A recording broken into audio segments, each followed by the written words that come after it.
We have finished the previous tutorial by having a close look at the different definitions of management and the consequences of these differences. I mentioned that the disagreements about the management and its role are driven by underlying assumptions, and in this video tutorial we will look at these assumptions. We will start by considering one extreme position, scientific management.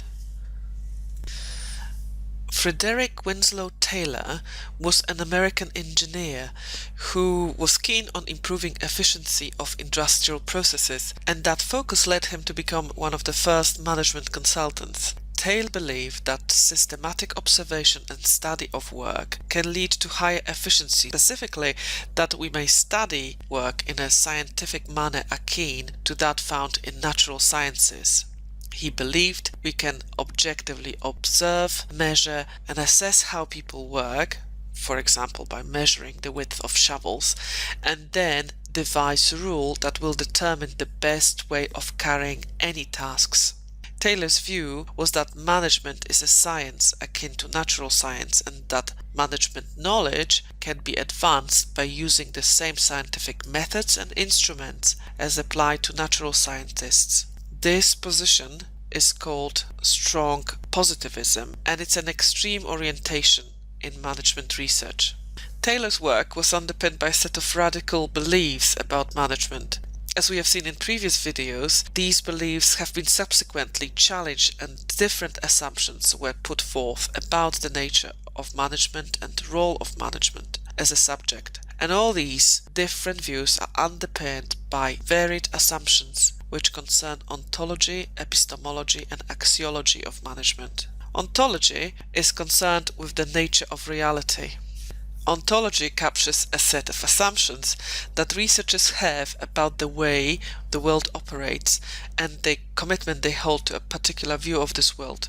The two ontological extremes are objectivism and subjectivism, where objectivism assumes that social entities exist in the reality that is external to social actors. For example, Taylor assumed that the reality of work is independent of him and his observational powers. Subjectivism holds that social phenomena are created through perceptions of social actors and that reality is being socially constructed. Epistemology concerns the nature of knowledge, what constitutes acceptable knowledge, and what is the best way of creating such knowledge. The two epistemological extremes concern positivism and interpretativism. Positivism advocates that social phenomena, including management, should be studied using methods of natural sciences. By contrast, interpretativism assumes that the subject matter of social sciences, people and their institutions, is fundamentally different from natural sciences, and that the study of social world requires different logic of research and different procedures. The third dimension of philosophy that pertains to knowledge is axiology, the role of values. Easterby et al., for example, distinguish between detached and engaged management orientation, where the former suggests that researchers should strive to be independent or detached from what they are studying, and the latter assumes that there is a positive value of getting closer to objects of one inquiry, to be engaged with research. Morgan and Burrell also talked about radical versus regulatory values, where radical denotes change and regulatory seeks normative guidelines.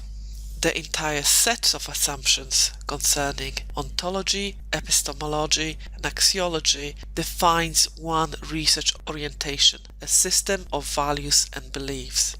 All management research falls somewhere within the ontological, epistemological, and axiological spectrum, and Morgan and Smerchich were the first to draw attention to the spectrum, distinguishing between objectivist and subjectivist positions. According to Morgan and Smerchich, the implication is that different assumptions regarding ontology, epistemology, and values, that is, different worldviews, imply different grounds for knowledge creation and dictate different methodological approaches of how to study management.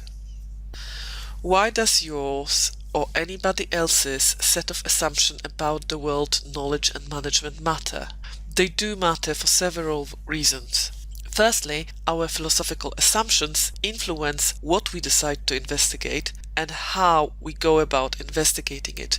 In essence, these assumptions underpin our research design and research methods. Secondly, as researchers, we need to be aware of alternative ways of viewing the phenomena and be able to situate and defend our work on one hand and respect and critically assess the work of others on the other.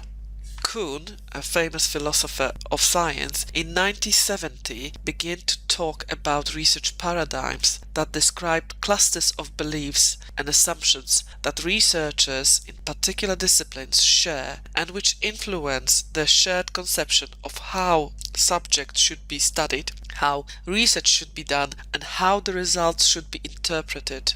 An important feature of paradigms, research orientations, is that they are incommensurable. That is, they are fundamentally inconsistent with each other because of the divergence in basic assumptions and methods. Because paradigms are incommensurable, it is inappropriate to criticize research on the basis of its fundamental assumptions.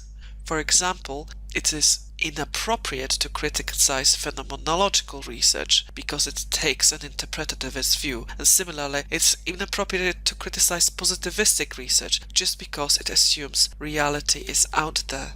The third reason why it's critical to be conversant in research orientation is because it dictates the very criteria by which piece of science or research is considered good science. Your PhD research will be assessed according to a set of criteria, the set of criteria which fit with your research orientation. You have to make your research orientation explicit in your PhD, and you also have to know the differences in orientations in order to appreciate the type of quality assessment that will be applied to your work. You have to know them also to avoid inappropriate mixing and matching of designs and methods that are rooted in contrasting philosophical assumptions. I'll come back to this issue in the next video. As I mentioned, the two extremes in management science are positivism and subjectivism. In between, there is a whole host of other approaches, and pragmatism is one of them. Pragmatism is often seen as a compromise between extreme objectivism and subjectivism because it does not accept that there are predetermined theories that shape knowledge and truth, nor does it accept that people could construct their own truths out of nothing. Sometimes pragmatism is seen as ultimate relativist position, where one either does not hold strong philosophical assumptions or adjusts them depending on the subject, question, or research setting. Pragmatism assumes that concepts are only relevant when they support action, and that most important determinant of your research orientation is the research question, and that it's perfectly possible to work with different philosophical positions. There are other choices, and here is Esterbee et al. View of possibilities. I will quote just a few that are frequently used in management. Realism, for example, begins from the position that science paints the world as true and accurate one. For realist researchers, the object of research, such as culture, organization, corporate planning, exist and act quite independently of the observer. These concepts are therefore available for systematic analysis as natural phenomena. Knowledge is advanced through the process of theory building, in which discoveries add to what is already known.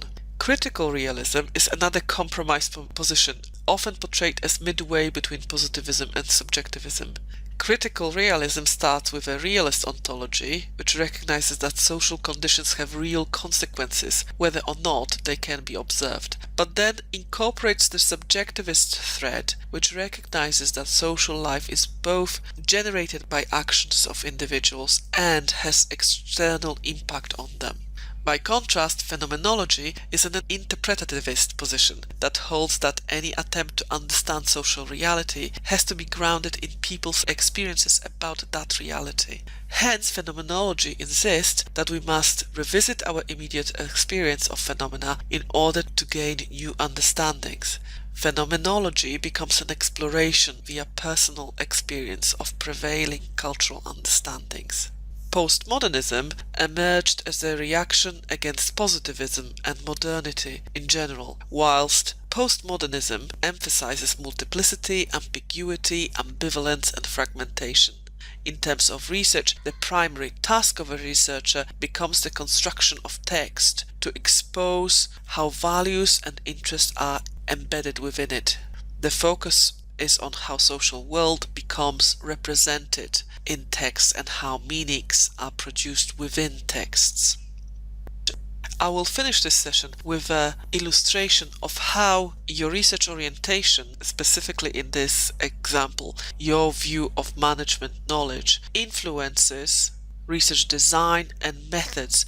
Here is a complete picture of different epistemological stances, different research orientations that followed, the consequent research designs, and finally methods: data collection, data analysis, and quality assessment. And we will come back in the next session to these questions of designs and methods. See you then. Bye.